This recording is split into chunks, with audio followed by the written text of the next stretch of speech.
Welcome to A Century of Cinema. Today I will be exploring my favourite films of 1966. First up, Sedmikraski, Daisies, directed by Vera Hitilova.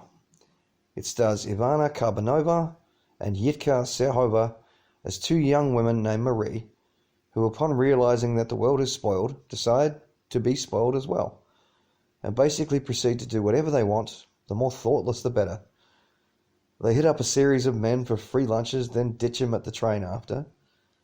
They drunkenly disrupt a nightclub performance and basically cause havoc wherever they go, including their own apartment, even starting a fire at one point. Until, after completely destroying a lavish banquet, they fall from a chandelier into the water and realise the error of their ways and try to fix it again. Daisies can be appreciated on a couple of levels. Either as a surrealistic feminist commentary confronting the restrictive gender norms placed on women, particularly in 1960s communist Czechoslovakia, and as a riotous anarchic romp undertaken by two hilarious and oddly charming young women. And this film is genuinely beautiful to watch too, alternating between black and white, vivid colour, and various coloured tints, along with some quite exquisite production design, which is usually promptly, at least partly, destroyed. It provides both a sense of unease and a kind of excited anticipation for what could happen next, because it could be anything. While the two Maries are mostly simpatico, Serhova and Karbonova imbue them each with distinctly different motivations and passions. Serhova is probably the more childlike, with Karbonova having a somewhat darker edge.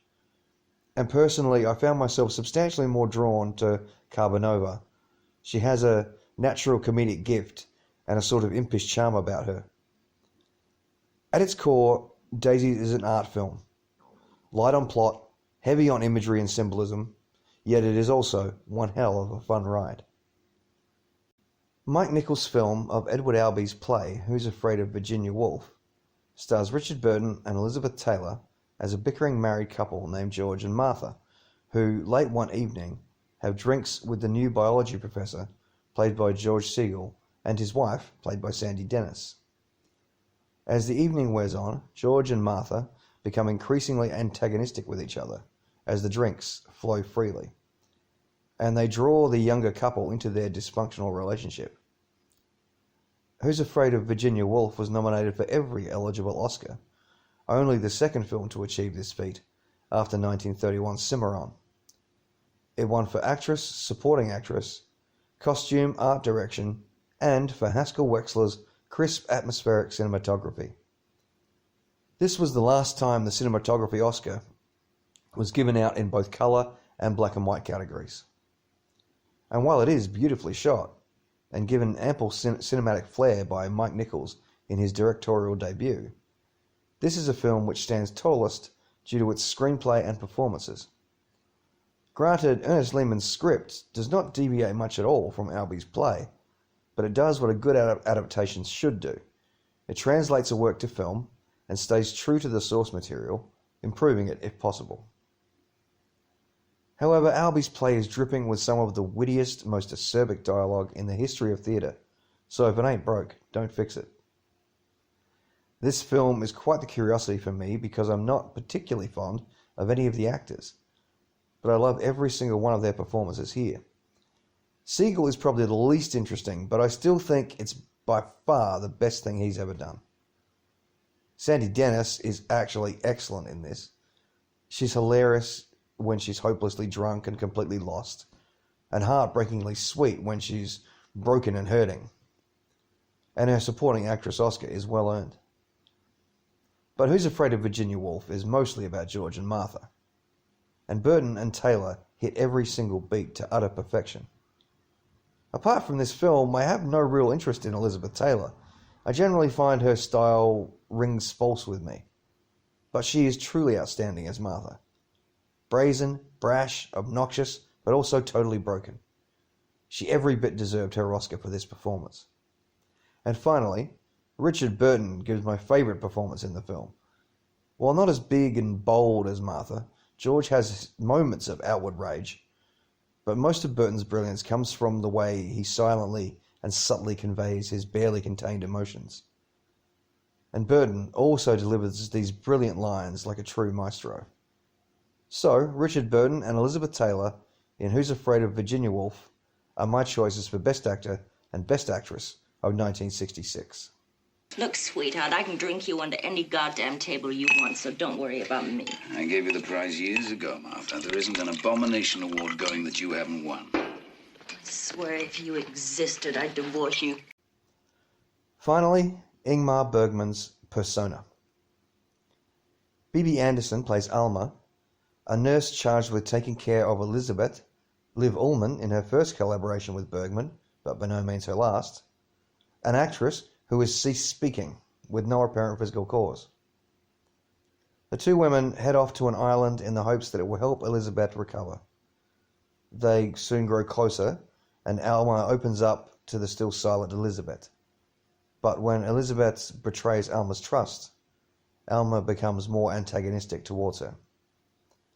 And soon, they seem to slowly merge into one person. So yeah, there's a basic outline of what seems to be happening in Persona, but there is so much more beneath the surface.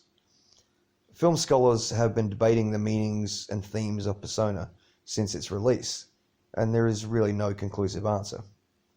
Bergman seems to have designed the film that way, since he has been quoted as saying that the film should be more felt than understood. And I believe that is the best way to approach Persona. Even if elements of the film are esoteric, they are still built around compelling characters, portrayed brilliantly by Andersson and Ullmann. Bibi Andersson has never been better, shouldering the vast majority of the dialogue in the film. Well, more like a series of monologues, actually. Beautifully written ones at that. And Ullmann's mostly silent turn as Elizabeth is incredibly sensitive and intriguing, sometimes seemingly aware of her existence within a film. While the majority of Persona centers on Alma and Elizabeth, there is also an avant-garde, quite disturbing, yet oddly beautiful prologue, centered on a young boy on a morgue-like table, reaching out for blurry depictions of Alma and Elizabeth, intercut with quite unsettling imagery. The boy would seem to be Elizabeth's unwanted son, which Alma talks about, speaking for Elizabeth, in an excellent scene which is repeated. First on Elizabeth listening to Alma, then on Alma speaking to Elizabeth, directly after one another. One of many inspired choices made by Bergman as writer and director. The words and imagery, even if you don't entirely understand why, blend seamlessly, as do Alma and Elizabeth. This is enhanced once again by Sven Nykvist's cinematography, stepping things up yet another notch, his work now in perfect lockstep with Bergman's vision.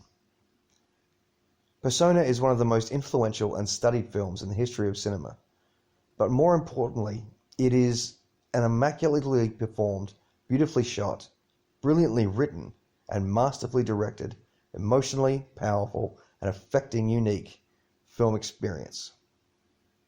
And it is my choice for Best Screenplay, Best Director, and Best Picture of 1966. Join me next time on A Century of Cinema, when I will be discussing my favourite films of 1967. I will, however, be taking a break from A Century of Cinema for a little while to start a new series entitled Star Trek Selections. But for now, go watch a movie.